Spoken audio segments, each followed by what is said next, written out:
Bear down, Bears fans. We've got Courtney Cronin here. I know you guys have been waiting for this episode because what the heck is going on inside of Halas Hall? She'll break all of that down with us.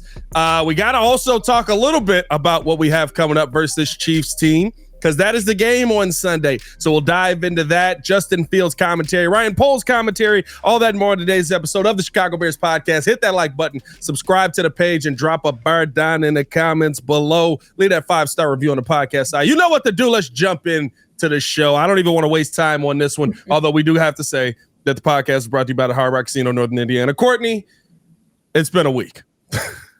It has, and we made it to Friday. I guess that's really the only silver lining that we have, considering everything that transpired from Wednesday to now. That's 3 days. Does it not feel like that was 3 months all in? We're 3 weeks into the season, and it feels like it's been a year. Right? It's definitely the most chaotic start to a season that I've ever covered. And I've covered a number of different NFL teams. And this one takes the cake as far as so much calamity happening so early on. Like when I covered Minnesota, there was stuff that happened throughout the season, but at least like you got past the first couple of weeks before the wheels started falling off, or at least the perception that that's the case. But there's a lot going on at Halas Hall right now. I think the team's been in damage control, crisis communication mode the last 48 hours. And that's rightfully, like, they need to be, because there's been so much that they have let get out of control. And that's unfortunate for them, as they're trying to get this rebuild on the next step, turn the next page to it. And it feels like they're still stuck in last year and maybe even regressing. But sometimes I think you have to hit rock bottom or have to have an explosion of something happening where it's just chaos in order to move forward, because that's when you, at least like in times that I've seen this, whether it's in politics, whether it's in sports, whether it's, whatever arena, like to see something just like, all right, this isn't working. You have to have that like combustible event that ends up sparking change. And if you're a Bears fan, you hope that this is the week that gets this thing on track. But it's a tough test when you have Kansas City on the road at a nationally televised game this Sunday. It doesn't make it any easier. And the worst case scenario, right, is they just come out and look exactly the same, right? Like you did all of this. Worse. We went through this entire week for what? But let's start off the first quarter here, because listen, there's a lot to get into. There's a lot to unpack with the Alan Williams situation right now. We heard all the misinformation that was flying around Twitter. Of course, Ian Rappaport says Halas Hall was never raided. Peanut Tillman was not involved in any of this, which to me is the best part of the storytelling that we saw on Twitter. Flus is out here crying somewhere, and Peanut Tillman's consoling him. But Pat McAfee did say, because everybody went, well, hold on now, there's a key part of this missing. Was Alan Williams' home raided? Pat McAfee going out there saying that his sources have confirmed that Alan Williams' home was raided by the FBI. Where are we on that? Do we know that that is true or not? Or are we still in speculation mode on all of this? Look, I'm not going to comment on what Pat McAfee said. And I know it's on my network, on ESPN. Like, he's not a reporter. He's not a journalist. So if his sources are telling him that, he can stand by that. But that's what you got to caution yourself with here, because dating back to last Friday, when I really started to dig into this, when we find out that Flus is going to be calling defensive plays against the Tampa Bay Buccaneers, like, it's pretty serious when your defensive coordinator, when any coach has to miss a game, like during the week. I mean, we've seen it. Players, coaches, your significant other has a health issue, or somebody has a baby, or things like that. Like, usually it takes, a day or so, and you end up coming back to work. But last week with Nate Davis, with the death in his family, he ends up having to miss the game, and he misses a couple days on the back end. He was back in the building on Wednesday. But there was that, and then there was Alan Williams, and it was just like there was so much ambiguity around his absence, and so many vague comments that it kind of opened the door for a lot of the speculation that you saw floating around. And I don't give credence to any of it. I think that people who are reckless with the way that they report things, and a lot of times, like, this is the age that we're in where everybody's got a podcast, everybody has a YouTube channel, everybody has sources, and I'm using air quotes for those of you guys who are listening to us on Spotify or wherever you get your podcast. Like, you have to make sure that the information you're putting out is locked up and accurate, because if it's not, and what happened on Wednesday was some nobody with a YouTube channel who has never stepped foot inside Halas Hall puts out some really egregious things. Like, and if proven true, like, that's really terrible. And I was very surprised by the way that the team addressed that, because this isn't coming from a credible media outlet. These were rumors that were put out there and creating pretty wild, rampant speculation. Yeah. And the team chose to address that and say, like, Halas Hall wasn't raided. There was no police involvement here. And I was so surprised that they gave life to that. Yeah. Because, and I think this is kind of the day and age that we're at on X. Like, there's no verification process. Anybody can get a blue check. And I don't know whether, these places where this information was coming from did, but it makes your job as someone who's there every single day covering this team a lot more difficult. So I look at the situation as completely preventable and avoidable. Yeah. Nothing is sitting well on this right now. Health reasons, family reasons, whatever the case may be with Alan Williams, what he put out on his own stationery, it was not on Bear stationery, it's just on no letterhead, just a piece of paper. Like, you're feeding into, hey, there's something else here by how this whole thing went down. And it's a really tough situation. I can tell you this, it's not over. This is not just going to quietly go away, because you now have everybody on your scent if you're the Chicago Bears, because of how they handled this in the first place.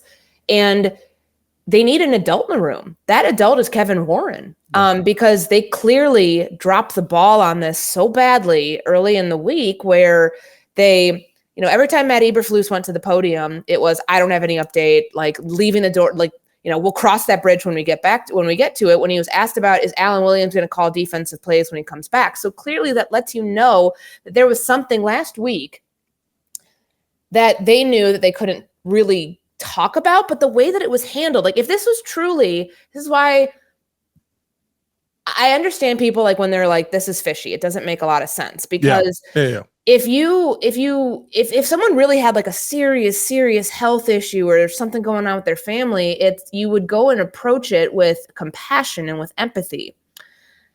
There's been none of that from the statement, none of that from the coaches who have spoken about this, none of that from the players. And I get it, players and coaches have been put in a tough spot, the ones who have had to answer to this, but the head coach and how this has been handled, I think that, I mean, and you can think, like, okay, they set Matt Eberflus up for failure, having to go out and address this stuff, like, whatever. It still was not handled properly. That's the bottom line here. And that's why we're in this situation today, where there's so many questions that have yet to be answered about his absence and what it means for this team. It's so interesting, right? I love getting the journalistic standpoint on this from a accredited journalist, right? Because realistically, what the original tweets are that sparked the fire on all of this didn't go into the depths of what it ended up becoming, right? But the fact that you included Peanut Tillman, people took it to the nth degree of, oh my God, there's fires everywhere. Halas Hall has been raided, right? Like, it was like that. It turned into like that video clip of just like the military coming in, like kicking doors down, knocking over bases. Let me pause you there, because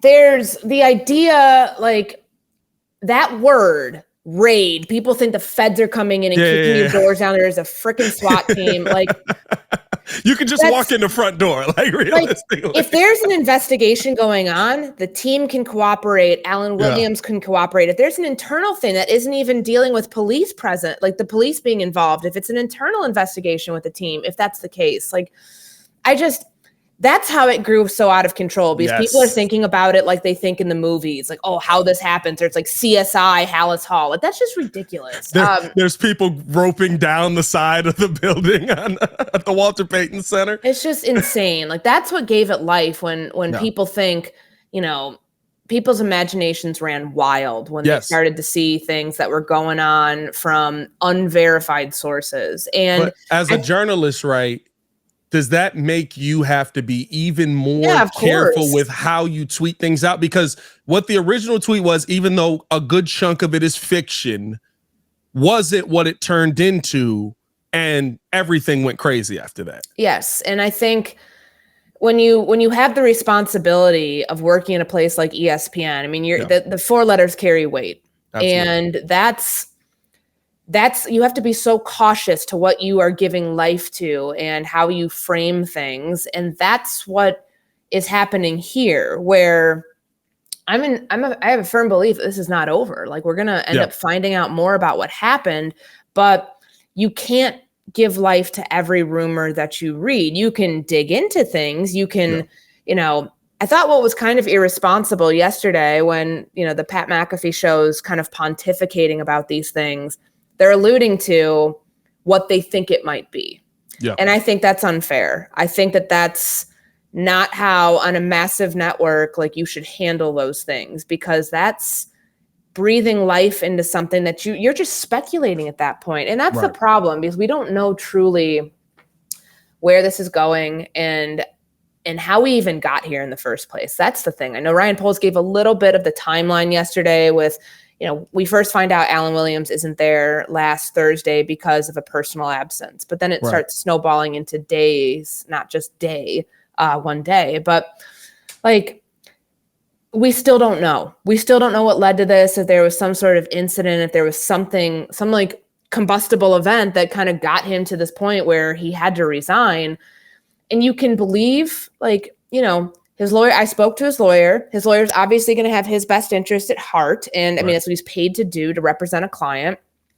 So I'll say this. I caution people, just take everything with a grain of salt, that what you read, what you hear, and just make sure that when you are hearing things on social media, because we have a way to consume information now that just is so different from 5, 10, 15 years ago, even beyond 100%. That. Like, so just, if you, and I look, there's a lot of fan journalists out there, or I'll call them, because I really do think, like, journalists, like, you have to know what you're doing. Like, anybody can have a YouTube channel. Anybody can have, you know, a platform. What's the word I'm looking for here? Not journalist, not reporter. I think you said it right. It's YouTuber. Listen, at the end of the day, I'm a podcaster. I'm a YouTuber. There's some really good ones out there. I don't want to, like, come in here and shit on everybody who does it, because there's some really good people who don't have the credentialed access and the verification of a legitimate news outlet behind their name that do a really good job as fans and people who talk about things. Right. But, like, I don't know if it's trashing them, no, because listen, like, I think there's a lot of people, we won't say any names, that we know in all of the businesses, and there's journalists that are accredited that we would all go, okay, yeah, he said that. That's okay. Yeah. Like, I pay no attention to that. So listen, YouTubers, podcasters, it is what we are. And it's a different side of media. Correct. Right. And that's all it is. Word. That's you're right. Like, media, I guess, is the word that I am looking for there. Like, fan media. Yeah. There's some really good ones out there. Some great podcasts, or some great conversations that come from those places. But thank you, Courtney. I appreciate you. Of course. But, like, when it comes to serious issues like this, you know, people. Oh, I have a guy who told me this. I have someone who told me that. Like, just. You got to be careful with where you hear that stuff from and what you are willing to go and put your name behind. Because notice, the people who put this stuff out on Wednesday, where'd they go? They all disappeared. They all fell off. And they now, like, what you say has consequence. Yeah.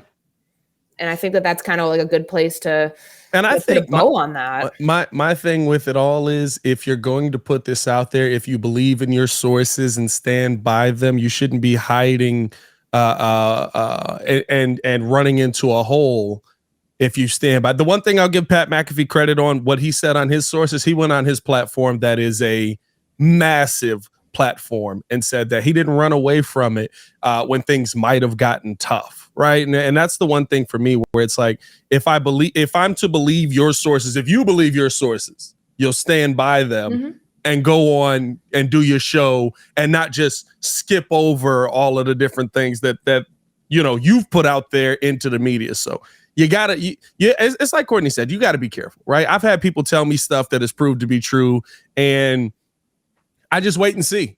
And guess what? The next time I trust him a little bit more, and you wait and see. By the third time, it's like, all right, this guy might know what he's talking about. But being right on I think that's the other thing too. Being right on a portion of the story doesn't make you right. 100%. It's better to be the number one rule in journalism. And I know that sometimes this gets glossed over because it feels like everybody's trying to like get something out there and, processing things in real time. Yeah. It's better to be right than to be first. That's like our number one rule. It's kind of like in medicine, they take the Hippocratic oath, do no harm. In journalism, you take really like your own oath of it's better to be right than to be first. Yeah. Because we all want to break news. We all want to be in the know, but you have to make sure your information is locked up before you come and present it to the masses, because there's consequences for things that you get wrong, no matter what the scope is. If it's something as serious as what was being alleged the other day versus just getting, this player was supposed to sign and he didn't. Yeah.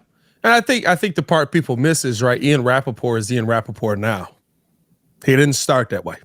It takes time. You have to build these contacts up. Let's get back into a little bit more, because I think that this is such an interesting part of this entire Alan Williams story. Has Matt Eberflus addressed the team on this? Because we heard from Tyreek Stevenson yesterday, and basically saying they've been focused on, we got to beat Kansas City. Who cares about this right now? We have to go out there and beat Kansas City. But we did see Diana Rossini say that Flus addressed the defense individually about this. Where are we at on that? Has Flus gone out there and addressed this team? I actually kind of took what Tyreek Stevenson said with a grain of salt too, because the messaging from a lot of players, whether they were told to do this, which is what I believe, versus their natural instinct, they don't we know this is a distraction, and we know that distractions are cancers to NFL teams. It is the one thing they try to avoid.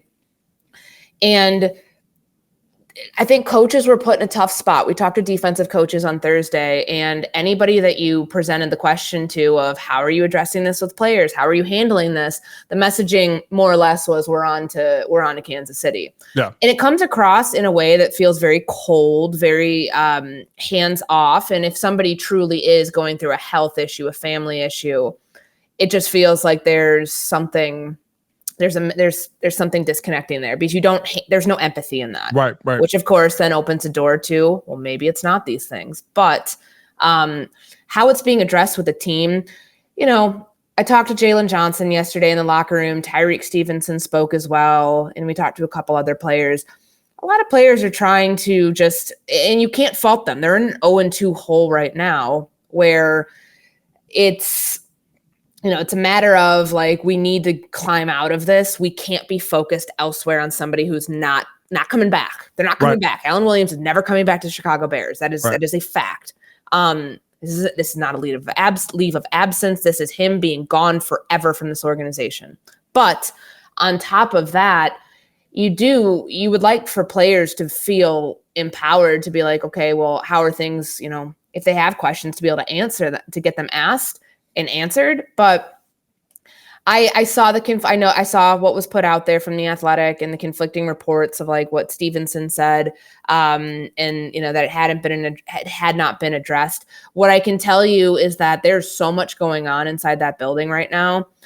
I would not imagine they spent a whole ton of time on that. From my understanding, the players found out that this resignation was coming around, if not at the exact same time that we did. So Stevenson said, I found out the same way y'all did. Yeah. And that's understandable, because this was such a chaotic day on Wednesday. And, the players can't be focused on, hey, what's going on with their defensive coordinator? Because at that point, Flus is calling plays. They don't really in the moment need to be worried about what's going on with the guy who was their defensive coordinator. They have their head coach who is their defensive play caller, there to, kind of right the ship and kind of keep this thing on the tracks. So I can't imagine that nobody had any clue and that players were just left out in the dark. I would imagine they did not spend a lot of time on it, which makes sense because there is a mountain here. Like the fact that preparing for Patrick Mahomes in Kansas City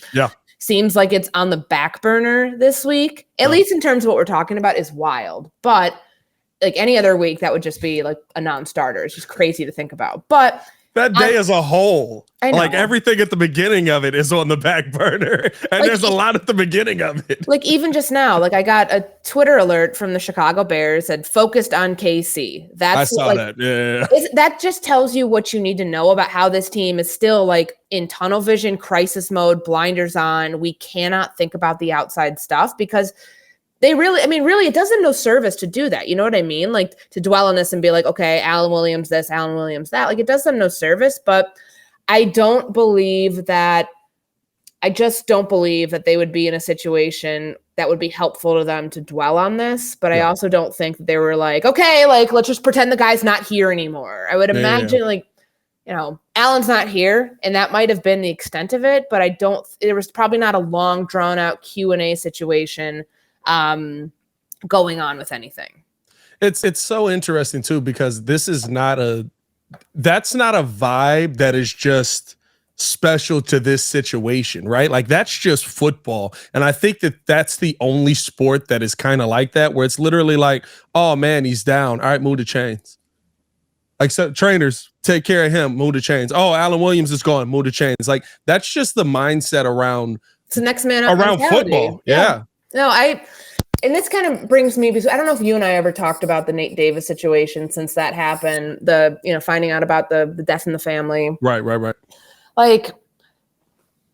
This brings it back to the crisis management that the Bears have failed at. Oh, and horribly. Horribly. You would like to think that with a new team president and CEO who has been through these sorts of situations before, he's taken stock of everything and realizing, okay, this needs to change.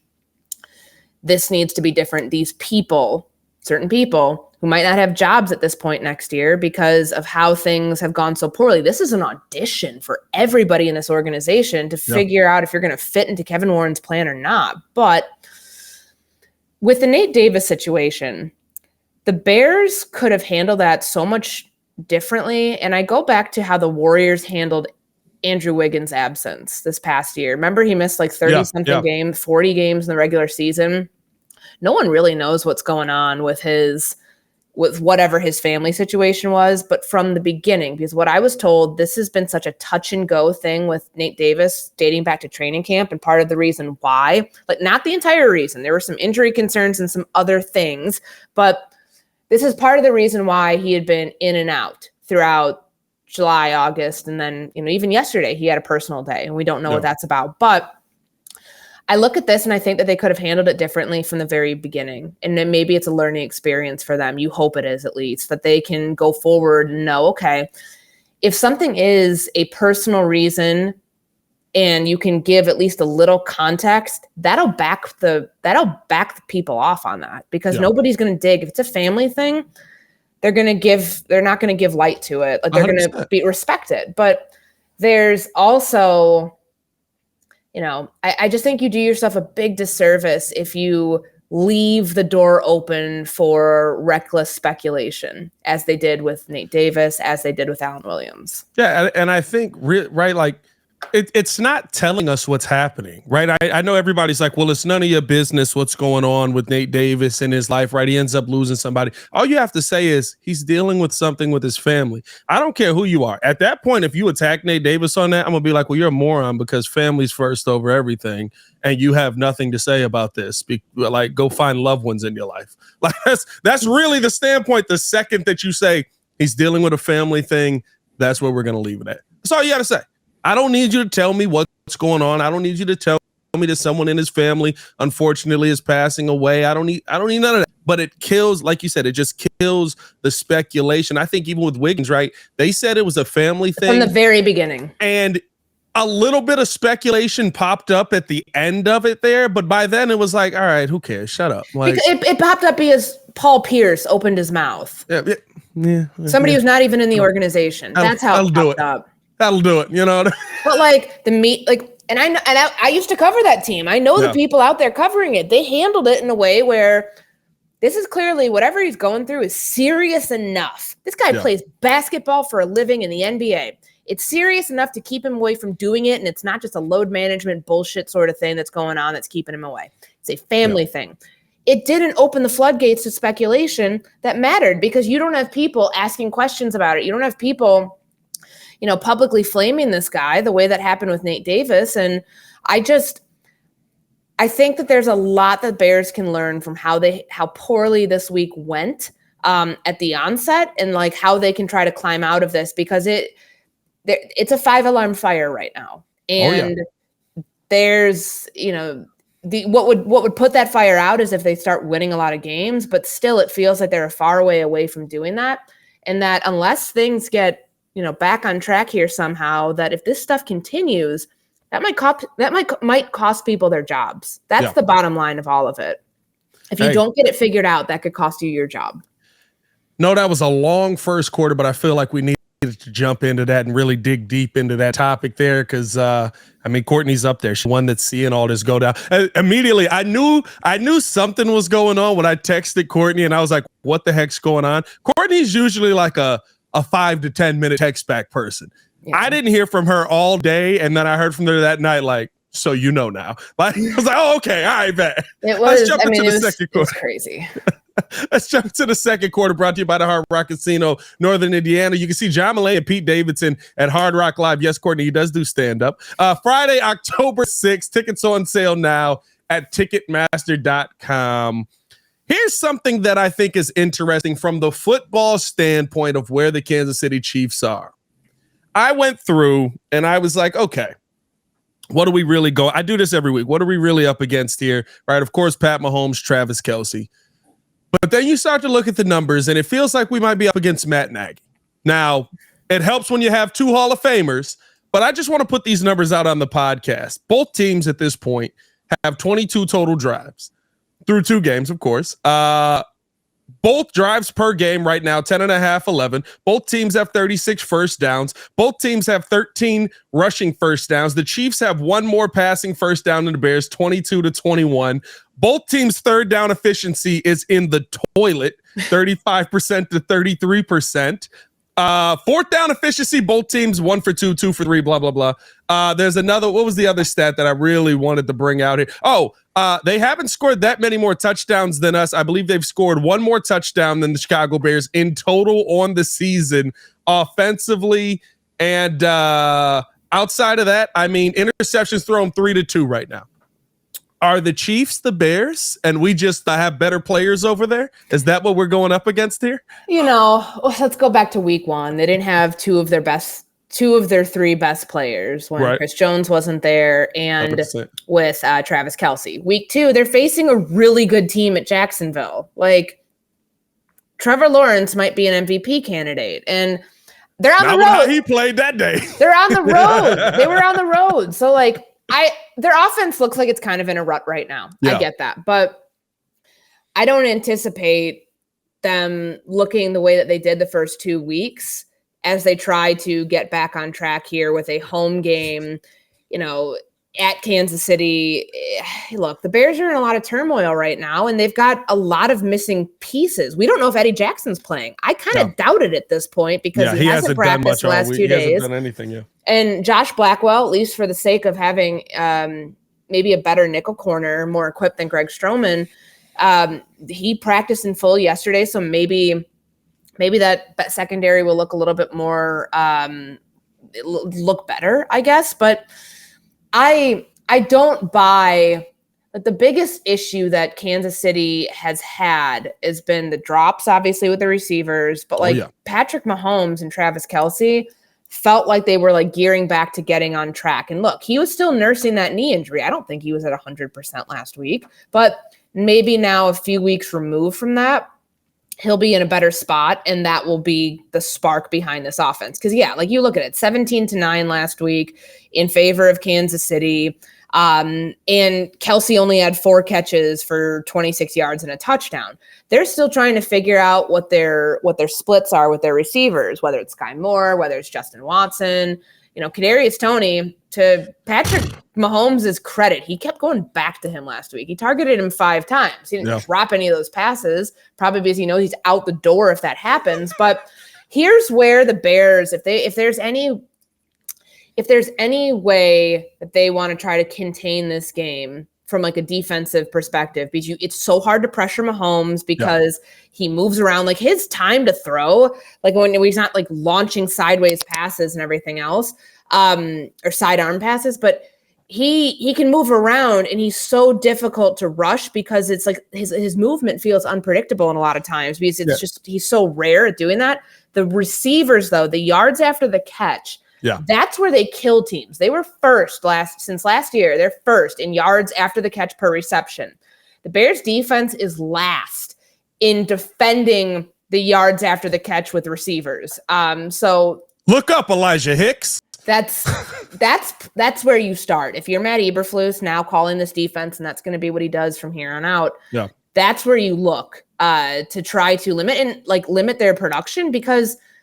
And I know this is they were completely different players and probably a better equipped defense when Eberflus was there in Indianapolis, but he held Patrick Mahomes to like a 53.6 total QBR in like the lowest QBR he's had when facing an opponent multiple times, including the playoffs. Like Flus's Indy defenses were really good at containing Patrick Mahomes. Granted, you had a really legitimate pass rush. You also had a very, very good weak side linebacker, and you had a better secondary than what the Bears have right now. But I asked Travis Smith, the defensive line coach, about that. Like, can you go back to those sorts of games and watch the film for like how they did it? Because the Bears under Flus haven't played Patrick Mahomes outside that preseason game. Yeah.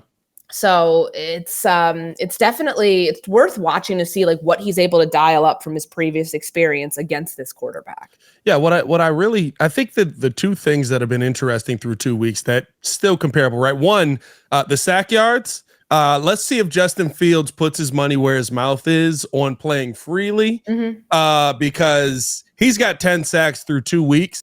I would say probably 6 of them are on him. And he's lost 69 yards. Pat Mahomes has 1. Pat Mahomes' offensive line is not good. That tells you how quickly he's getting the ball out. That tells you how he's moving around, how he's playing freely. But the difference is here offensively is the penalty yards. The Bears have had 12 penalties.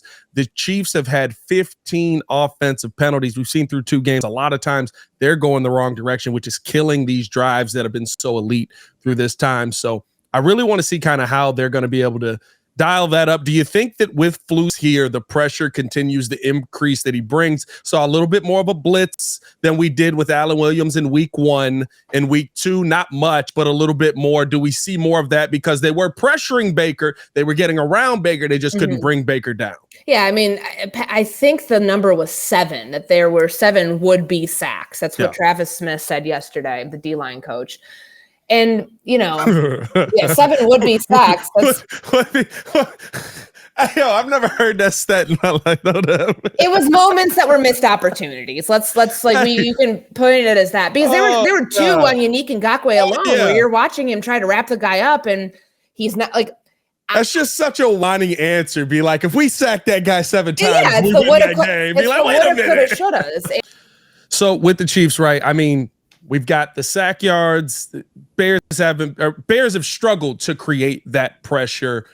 How do we think they're going to do that? Is it going to be basically through more of a blitz? Are we going to see this team kind of come out and get Tremaine Edmonds in the backfield? Is this Jaquan Brisker's time to step up? How do you create that pressure around Pat Mahomes right now? Because realistically, you don't want to play that soft cover 2 that we've seen this team play going into this game, because he will pick that apart. It's not to say there's a great way to attack Pat Mahomes, but is that pressure something that the Bears need to maintain here? Well, it's something that is difficult to do. And we know that like the blitz percentage was up just briefly, like just a little bit against it's not Tampa much. Bay. Yeah. And that's not their MO. They're not a defense, whether it's Alan Williams calling it, whether it's Matt Eberflus. They're not a defense that does a whole lot of that. So I think this is a situation where if they can like playing less soft coverage, because that's what it's been the first 2 weeks. Like you don't want those yards after the catch. Like that's the problem that you run into kind of head on. So I think this is a situation where Matt Eberflus is going to have to get very creative with how he's sending pressure. Yeah. And like you mentioned, whether that is linebackers coming in and trying to get into the backfield, whether that's a safety blitz, whether that's even utilizing cornerbacks in that situation, it's difficult to do because Patrick Mahomes really doesn't turn the ball over all that much. So like if you're not pressuring him up front, then you're really going to have to try your hardest on the back end to generate some of those turnovers. And maybe it's a situation of, playing the receivers differently, knowing that the quarterback is usually able to make up for whatever, but that doesn't mean the players around him are. So yeah,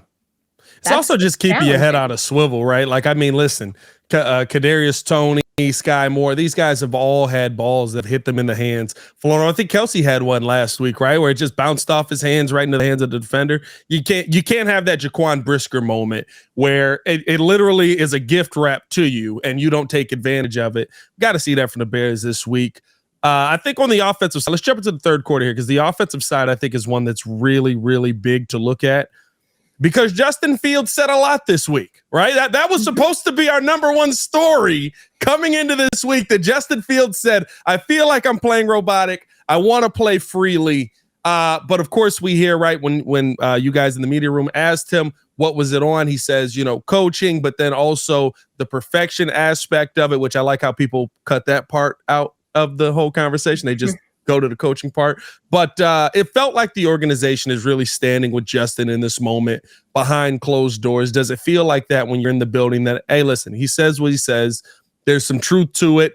Flus seems like he's basically like, I want my guys to speak up. I don't want them to be scared to speak up. Mm-hmm. What is the vibe around what Justin Fields said and how the team has moved on? Was the Luke Getsy Justin Fields hug real, basically? I mean, that was such a weird moment from practice, but it was, Fields, like from what I spoke with a source in the building who said that this issue was an issue for about 10 minutes, like where Justin realized he screwed up, at least in his delivery of it.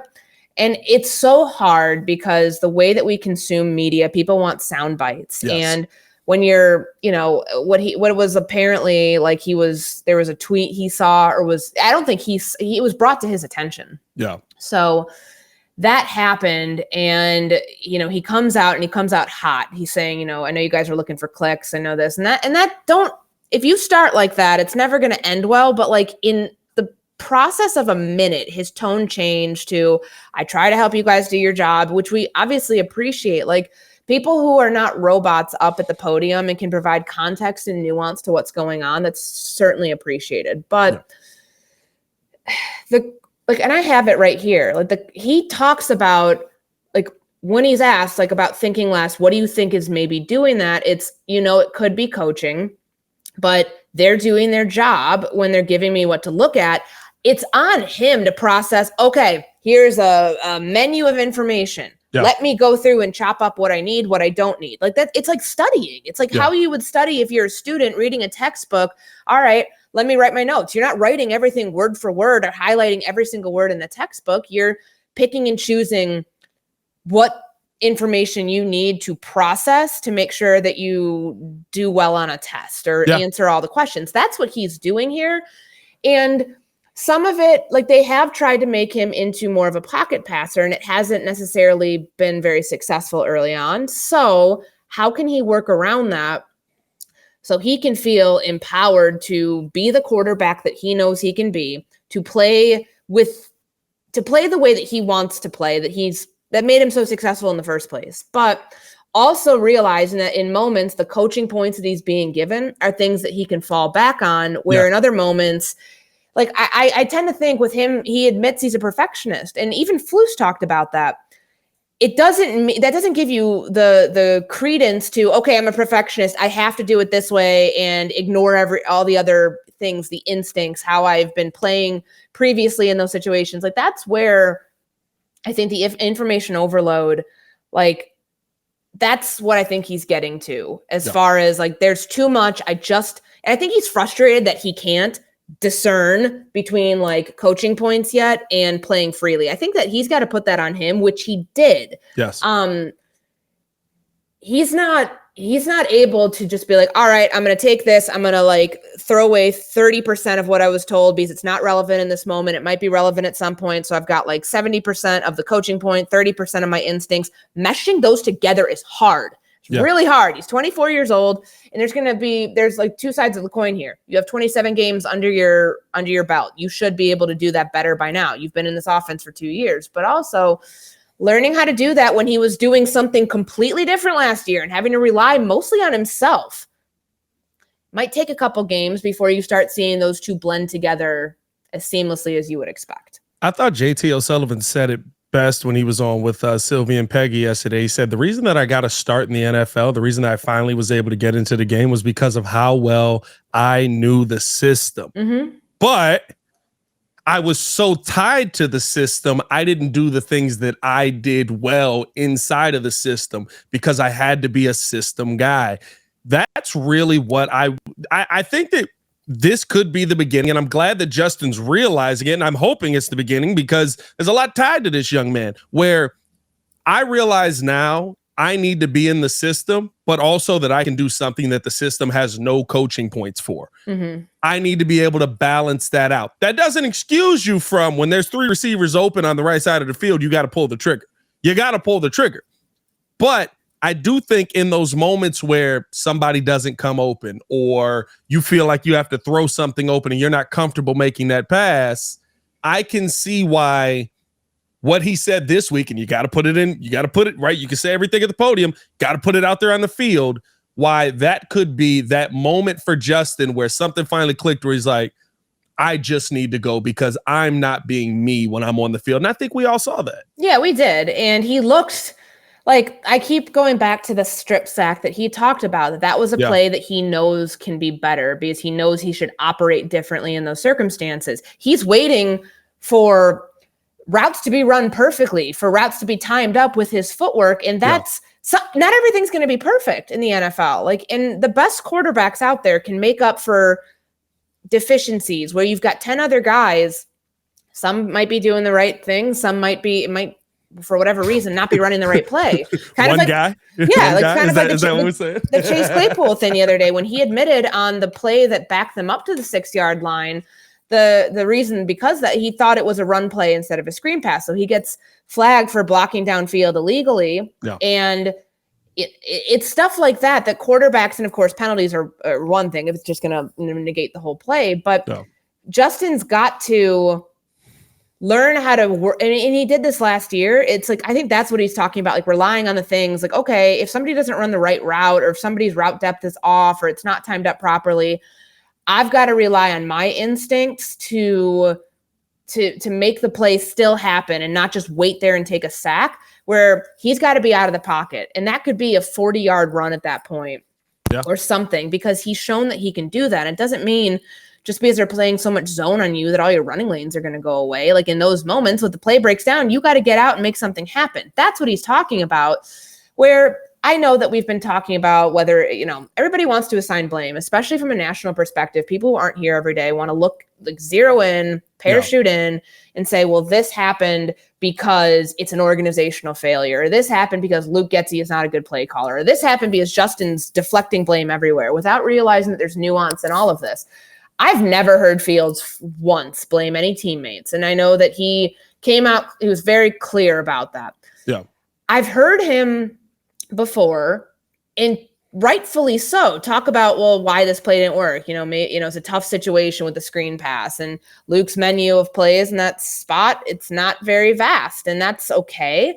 But I don't necessarily think that's him throwing coaching under the bus. I think that's him getting frustrated within, like, why is there no workaround for this? And how can I get better at that? But it's the delivery that people are struggling with here because of how he said it and how it was phrased to me from a coach in the building was that the way they talked to Fields about this is that we know you're frustrated. We know it was a mistake, but you get one chance at saying this stuff. You don't, because people see a headline and a lot of people are too lazy to actually go read and consume the information. They see a headline and that headline stays the same regardless of whether you try to walk things back or not. Yeah, no. And I think what sucks is, right, like, I think in Chicago here more so, we've been like, okay, we're going to play this whole chunk. You take out of it what you want to take out of it. On the national side, I saw on Thursday night, they played it for Ryan Fitzpatrick. They literally only played the part where he goes, I think it's coaching. Clip ends. It was like, oh, okay. So that's not, we're not adding the nuance nationally. Now that's and this is a young man who, I mean, listen, last year, he was putting the blame on himself where everybody else was like, no, it's not you. It's not you. It's Equinemius St. Brown. It's Isaiah Smith Marset, whatever his name. I never remember his name. Amir Smith Marset. Yeah. He fumbled. It doesn't matter. Right. But like it's all these other pieces. And he's like, no, it's me. I need to make a better pass. I shouldn't put us in that position. And that's why, and that's why I think Ryan Poles was smart to get out in front of it yesterday and say that nobody here thinks that Justin's a finger pointer. Cause I think that's not lip service. It's true. Like nobody thinks he's a finger pointer. And I caution people to like what I thought Waddle and Sylvie did was smart. And I'm not surprised because they knew that there was more there. So they played the entire, it was like 10 minutes of Justin Fields. So you got to hear everything. People don't have time when they're consuming things because there's an information overload that's out there.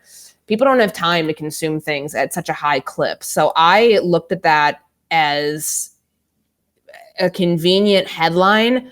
And even us, like I'll peel back the curtain on my situation. So I didn't like the headline initially that was on my news story that Fields was blaming the coaching staff. So I made a point to make sure that changed, that was not something that I felt was representative of the actual story. And that's what you do if you're responsible about this. Like you make sure that it's an accurate representation. And you can go look at my Twitter account.